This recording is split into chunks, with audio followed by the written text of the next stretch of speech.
السلام عليكم، كيفكم شباب؟ بعيد عن الفلة شوي وبعيد عن الطقطقة. أنا عندي موضوع أبيكم تسمعون فيه، يعني ما راح أطول عن 10 سنابات، بس اسمعوني. اليوم أسوأ خبر سمعته وفاة والدة خوينا عبد الله القحطاني، الله يرحمها ويتغمد روحها بالجنة. أنا طبعا كنت في الرياض وما دريت إلا قبل ساعة تقريبا. الله يرحمها ويتغمد روحها الجنة، ادعوا لها يا شباب. المشكلة مو هنا، صحيح انه الجنة راحت خلاص، الام راحت. المشكلة الاكبر انه اخوه الكبير 3 سنوات من بعد زواجه ما شافته امه ولا شافوها حلا، هو في ديره وهم في ديره. والله كان يقول لي، اذكر عبد الله يقول اقسم بالله حتى اتصال، يقول ما كان يتصل على امي، كانت تبكي عشانه، والمرض اللي فيها اصلا بسبته هو زوج. 3 سنوات ما تشوف امك، 3 سنوات، وعشان مين؟ عشان زوجتك؟ لا حول. ماتت امه الحين، وش ينفعها؟ عيال، زوجته، كل شيء يتعوض. كيف تعوض امك الحين؟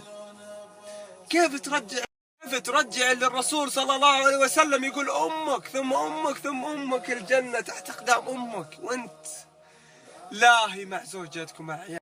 انا امنيتي اشوفه هذا الحين بعد ما سمع ان امه توفت. وش سوى؟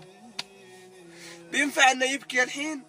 سبحان الله، فرق بين ولد يودي امه مواعيدها، المستشفى، كل مكان وتدعي له، وبين شخص 3 سنوات ما شافته. الله يرحمها ويتغمد روحها في الجنة، والله يصبر عيالها وبناتها واقاربها كلهم، وان شاء الله تحشر معهم في الجنة باذن الله.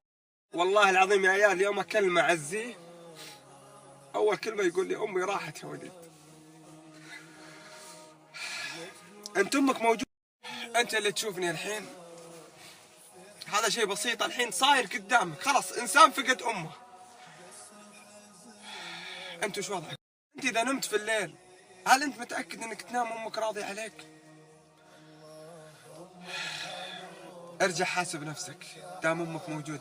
الناس اللي فقدوا امهاتهم والله العظيم يقول لك انا مستعد اعطيك ملايين الدنيا ذي كلها بس رجع لي امي. بس وش الفائده بعد ما تروح؟ انا ما عاد حبيت اني انزل واكثر هالمواضيع، لاني عارف ان في ناس فاقدين امهاتهم يتاثرون بالكلام هذا. الله يرحمها، اليوم متوفي الله يرحمها ويتغمد روحها الجنه. والله يا عيال الدموع تنزل غصب. شيء في حتى لو اسمع عن فلان اقسم بالله كذا جسمي لا شعوريا. تكفى اللي تسمعني. الله الله بامك، الله الله بامك. حاول انك تكسب رضا امك الان. رضا امك صدقني من رضا الله سبحانه وتعالى. امك سبب عظيم في دخولك باذن الله الجنه، امك سبب عظيم في المصائب اللي تروح منك، والله العظيم امك جزء كبير منها.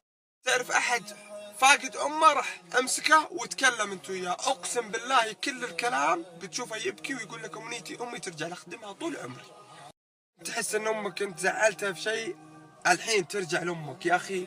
لا تطلع ولا ترجع لو انت بايس رجلها يا اخي. حاول انك تسعدها باي طريقه يا اخي.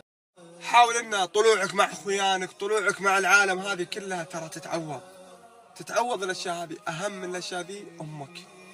وانتوا يا البنات الله الله بامهاتكم، اوف ومدري ايش والاشياء هذه انسوها، لان ترى بيجي العوض في العيال. فانتبهوا اذا فقدتوا.